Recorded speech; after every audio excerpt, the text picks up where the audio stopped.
हा व्हिडिओ आत्ताच्या आत्ता शेअर करा. तुमच्या आयुष्यातला सर्वात मोठा चमत्कार घडणार आहे.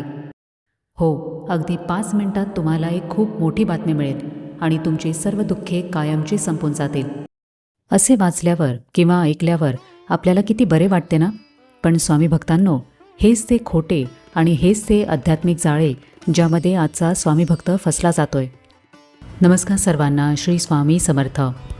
आजच्या डिजिटल युगात सोशल मीडिया हे माहितीचे जसे मोठे साधन आहे, तसेच ते अफवा आणि खोट्या माहितीचे माहेरघरही बनलेले आहे.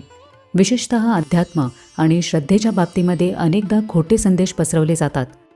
हा मेसेज 11 लोकांना पाठवा, चमत्कार होईल, किंवा असा उपाय, तोडगा हा स्वामींनीच सांगितलेला आहे, अशा स्वरूपाचे अनेक संदेश आपण रोज पाहतो. एका खऱ्या आणि सुजाण स्वामी भक्तासाठी अशा खोट्या संदेशांना ओळखणे आणि त्यांच्यापासून दूर राहणे हे देखील एक प्रकारची सेवाच आहे. आजच्या व्हिडिओमध्ये आपण हेच जाणून घेणार आहोत की सोशल मीडियावरील खोट्या संदेशांना आपण कसे ओळखावे. चमत्कार आणि भीती दाखवणारे संदेश. खोट्या संदेशांचे सर्वात मोठे लक्षण म्हणजे त्यातील भीती. अनेक संदेशांमध्ये शेवटी असे लिहिलेले असते की हा मेसेज पुढे पाठवला नाही तर तुमच्यावर संकट येईल, किंवा पाठवला तर लगेच चांगली बातमी मिळेल. स्वामी भक्तांनी नेहमी लक्षात ठेवावे की स्वामींचे अभयवचनच आहे, भिवू नकोस, मी तुझ्या पाठीशी आहे. आपले स्वामी हे भीती घालवणारे आपले महागुरू आहेत. असे एखादे मेसेज न पाठवल्यामुळे ते कोणाचे वाईट करणार नाहीत. त्यामुळे जिथे भीती आहे तिथे स्वामींची शिकवण असूच शकत नाही, हे भक्तांनी लगेच ओळखावे.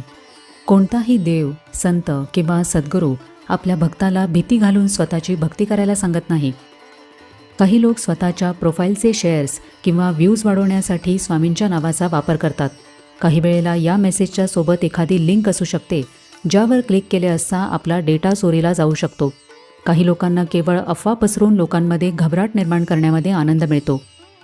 आयुष्यामध्ये सुख किंवा दुःख हे आपल्या प्रारब्धानुसार येत असतात. मोबाईलवरचे एक बटन दाबून फॉरवर्ड केल्याने कोणाचे नशीब बदलत नाही. जर केवळ मेसेज पाठवून संकटे टळले असते तर जगामध्ये कोणीही दुःखी राहिले नसते. स्वामींच्या भक्तीचा प्रसार करण्यासाठी मेसेज फॉरवर्ड करणे आणि भीतीतून मेसेज फॉरवर्ड करणे यामध्ये मोठे अंतर आहे. त्यामुळे मनामध्ये कोणतीही शंका ठेवू नका. मेसेज न पाठवल्यामुळे काहीही वाईट होत नाही. जे व्यक्ती तुम्हाला असे मेसेज पाठवतात त्यांना प्रेमाने समजावून सांगावे की अशा अफवांवर विश्वास ठेवू नये. श्रद्धा ही मनात असावी, मोबाईलच्या फॉरवर्ड लिस्टमध्ये नाही. शॉर्टकट भक्तीला नकार. काही मेसेजमध्ये सांगितले जाते की फक्त हा फोटो लाईक करा आणि तुमची सर्व संकटे दूर होतील. अध्यात्म हा कर्माचा आणि साधनेचा मार्ग आहे. स्वामींनी नेहमी कर्मकांडापेक्षा कर्माला जास्त महत्त्व दिलेले आहे. कष्ट आणि प्रामाणिक भक्तीशिवाय केवळ एक शेअर किंवा लाईक करून नशीब बदलत नसते. हे जाणीव असणारा भक्त अशा फसव्या संदेशांना बळी पडत नाही. चुकीचे संदर्भ आणि बनावट कथा. अनेकदा स्वामींच्या नावाखाली अशा काही कथा सांगितल्या जातात ज्याचा उल्लेख त्यांच्या कोणत्याही चरित्रग्रंथामध्ये नसतो. बनावट कथा आणि चुकीचे संदर्भ हे सुजाण भक्तांसाठी मोठे आव्हान आहे. अनेकदा एखाद्या लेखकाची वैयक्तिक मते किंवा काल्पनिक कथा स्वामींच्या मुखी टाकून प्रसारित केल्या जातात. अशा काही कथा किंवा संदर्भ ऐकले तर अधिकृत ग्रंथांमध्ये त्यांची पडताळणी करावी. अशा कथांच्या भाषेचे स्वरूप ओळखावे, कारण स्वामींची बोलण्याची पद्धत ही थेट आणि सूचक होती. स्वामींनी नक्कीच चमत्कार केले आहेत, पण ते भक्तांचे कल्याण करण्यासाठी किंवा त्यांचा अहंकार मोडण्यासाठी होते. अनेक बनावट कथांमध्ये किंवा खोट्या संदर्भांमध्ये अशा व्यक्तींची नावे घेतली जातात ज्यांचा स्वामींच्या काळाशी काही संबंध नसतो. अशा कथा लोकांना भावनिक करून स्वतःच्या सोशल मीडिया पेजची लोकप्रियता वाढवण्यासाठी पसरवल्या जातात. आणि अशा बनावट कथांमधून स्वामींच्या नावाखाली स्वतःची विचारसरणी लोकांवर लादली जाते. या सर्व गोष्टींची पडताळणी करण्यासाठी आपण मूळ ग्रंथ वाचावेत. जेव्हा आपण स्वतः सारामृत किंवा बखर वाचतो तेव्हा आपल्याला स्वामींची खरी शैली समजते. मग कोणीही आपल्याला फसवू शकत नाही. एखादी गोष्ट वाचल्यावर किंवा ऐकल्यावर ती स्वामींच्या शिकवणीमध्ये बसते का याचा विचार करावा. जोपर्यंत खात्री होत नाही तोपर्यंत ती कोणालाही पाठवू नये. पैशांची मागणी किंवा आर्थिक आमिषे. सोशल मीडियावर अनेकदा स्वामींच्या नावाने अनुष्ठान करण्यासाठी किंवा विशेष पूजेसाठी पैशांची मागणी केली जाते. आम्हाला इतके पैसे पाठवा, आम्ही तुमच्या नावाने अक्कलकोटला अभिषेक करू, असे सांगणारे अनेक बनावट प्रोफाईल्स असतात. खऱ्या स्वामी भक्तांनी हे जाणावे की स्वामींना केवळ भाव महत्त्वाचा आहे. अधिकृत संस्था किंवा केंद्रांशिवाय इतर कोणत्याही अनोळखी व्यक्तीला स्वामींच्या नावाने पैसे देणे हे चुकीचेच आहे.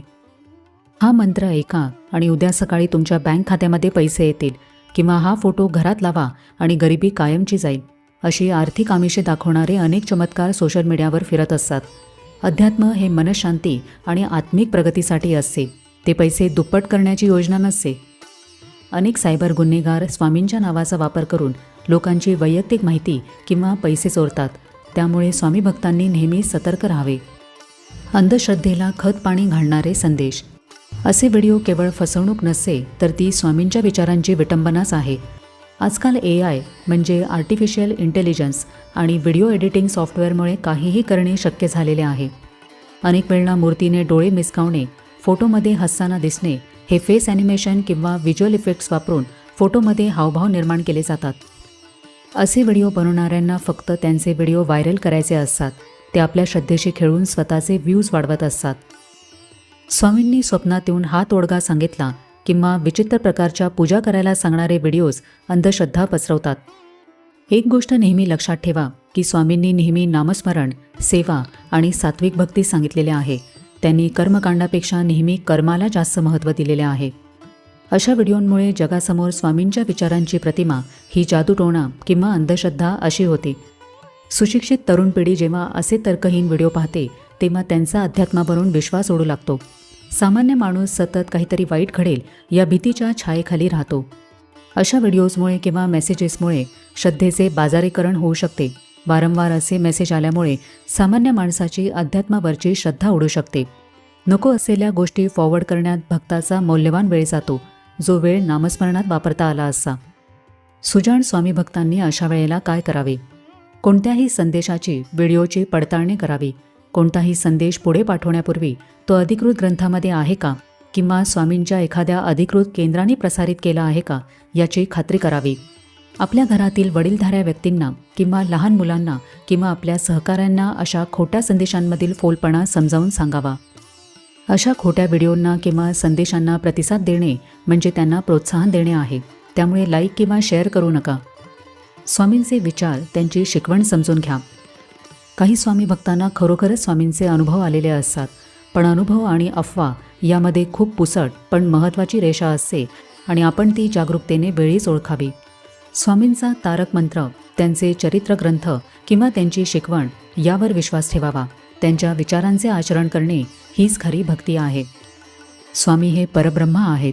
त्यांना कोणत्याही व्हायरल मेसेजची किंवा सोशल मीडिया मार्केटिंगची गरज नाही. म्हणूनच सोशल मीडियाचा वापर हा स्वामींचे विचार इतरांपर्यंत पोहोचवण्यासाठी करावा, ना की अफवा पसरवण्यासाठी. जेव्हा एखादा भक्त स्वामींवर संपूर्ण विश्वास ठेवून त्यांची भक्ती करतो तेव्हा त्याला अशा कोणत्याही बाह्य चमत्काराची किंवा खोट्या मेसेजेसची गरज उरत नाही. स्वामींची खरी सेवा ही प्रामाणिक कर्म आणि स्वामींवरचा संपूर्ण विश्वास यामध्येच आहे. तर आजच्या व्हिडिओमध्ये आपण हे पाहिले की सोशल मीडियावरील खोट्या संदेशांना आपण कसे ओळखावे. तर कसा वाटला आजचा व्हिडिओ हे मला कमेंट करून नक्की सांगा. आपण भेटूया आता पुढच्या व्हिडिओमध्ये. तोपर्यंत सगळ्यांना श्री स्वामी समर्थ.